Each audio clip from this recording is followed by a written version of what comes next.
What the hell is going on with Joe Biden? Twice at the NATO summit, he's made two big errors in his speech. And the US president navigates complex foreign policy questions at the event, tainted by mixing up names of Kamala Harris and Trump, and earlier Zelensky with Putin.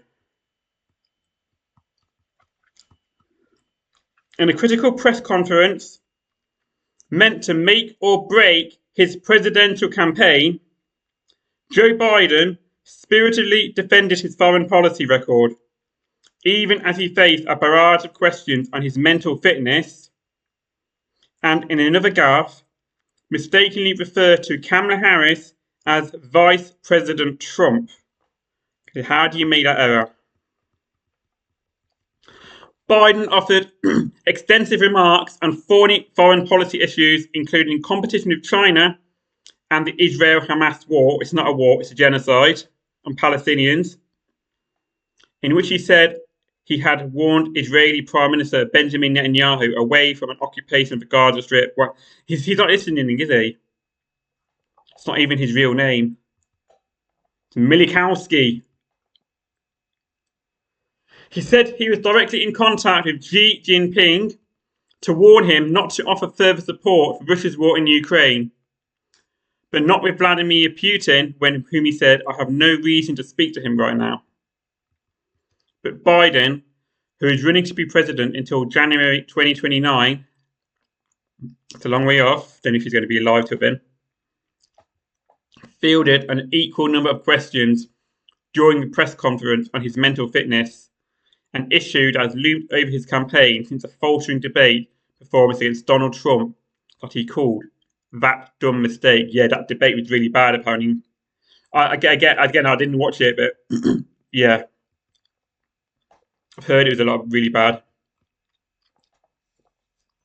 Ultimately, it was a performance that supporters would probably say shows he is capable of handling his responsibilities as Commander-in-Chief, but unlikely to convince those already in doubt about his mental fitness that he can serve another 4 years in office. Not even just 1 year, let alone 4. Biden, 81, yeah, that's how old he is. Donald Trump, he's not much younger, insisted he would stay in the race despite calls from some in his party to drop out and allow another figure, including Harris, run in the November election. Shortly after he finished speaking, Connecticut Congressman Jim Himes, the top-ranking Democrat on the House Intelligence Committee, called on Biden to step down from the campaign, writing on Twitter, "We must put forth the strongest candidate possible to confront the threat posed by Trump's promised MAGA authoritarianism." I no longer believe that is Joe Biden. Yeah, I don't think a lot of people do. Probably Gavin Newsom, the California governor, Dean Phillips, so I'm not sure what he's a governor or representative of. Gretchen Whitmer from Michigan is another name that's popped up recently. I think, Newsom or Phillips, well, that's two at the moment. We have to redo all the primaries. Maybe just those two. Anyway, appearing later on CNN, Himes said, "Imagine that 3 months from now, it's not long now, we get another performance like there was in the debate right before the election. Do you want to take that risk? I don't. Yeah. Resign. Force him out." 2 more congressional Democrats also called on Biden to step aside, bringing the total to 17. Representative Scott Peters of California said, "The stakes are high and we are on a losing course." Yeah, but I bet the Republicans and all the Trumpists, they're loving it. They want to see him get really bad, so it gives Trump more of a chance. While Representative Eric Sorensen of Illinois said that Biden should put country over party. Yeah. And all the people with this 2025 project. Wrapping up a summit of a 32-member bloc in Washington, D.C., Biden said, I've not had any of my European allies come up and say, Joe, don't run. What I've heard from them say, yeah, you've got to win. Yeah, you have got to win. You got to pick yourself up now. Start, wake up and smell the coffee. It's either Trump, fascism, or democracy. And if you're not up to the job, you need to quit. If I slow down and can't get the job done, which you can't, that's a sign I shouldn't be doing this, he said. But there's no indication of that. None. You sure about that? Biden said he wouldn't leave the race unless polls showed him that he had no chance of winning against Trump. Show the polls! Show them! Even if he showed that Harris's chances in the elections were better than his own. Well, let Harris have a go, if that's the case.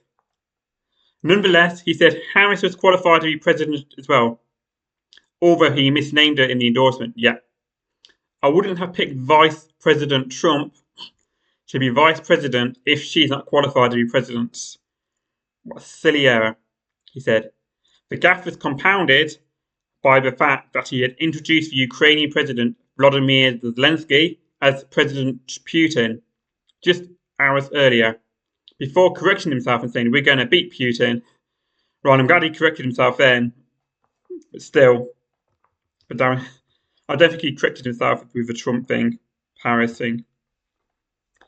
Biden initially used the final NATO summit press conference as something of a stump speech, brandishing the national security record in supporting Ukraine against Russian aggression and saying that the November vote was much more than a political question. It's a national security issue. So is getting rid of Project 2025 as well,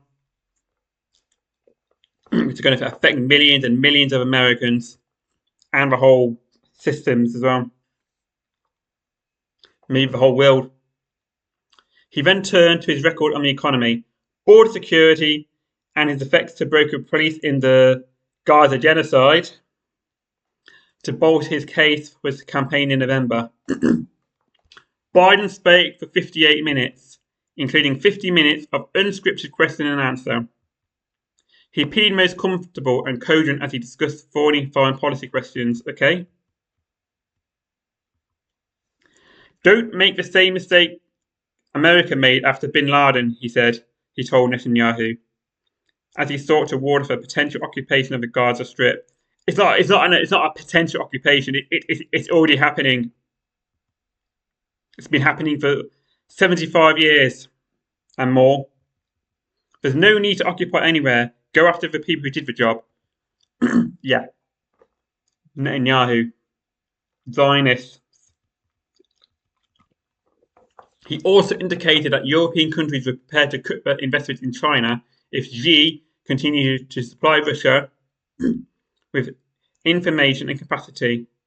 Continued. Why is this separated for? Continue to, quote, supply, brackets, Russia. Okay, I'm not sure how it came from the actual speech, but anyway. With information and capacity, along with working with North Korea and others to help Russia in armament. Yeah, North Korea, that's another one. That's bad. But at times he got lost in the weeds. Asked about reports that he had asked his schedule to be moved up, he said, I'm not talking about. And if you've looked at my schedule since I made a stupid mistake in the campaign, in the debate, my schedule has been full bore. Where's Trump been, he continued, riding around on his golf cart, filling out his scorecard before he hits the ball. Yeah. So I don't know about the rest of the speech, but the name thing, that's the one that stood out most for the debate. And yeah, I think a lot of people are telling him to go now. It needs to happen now. Get someone much younger, much more better. He's not going to fuck up in debates. One who is actually going to challenge Trump on all the issues. Call out Project 2025 on camera. For fascism, the insurrection, and what have you. And just, yeah, it's time to go. Got a few months before the US election. Yeah, so Biden, please resign and let someone else have a chance. Let's get this fascism was going to come out.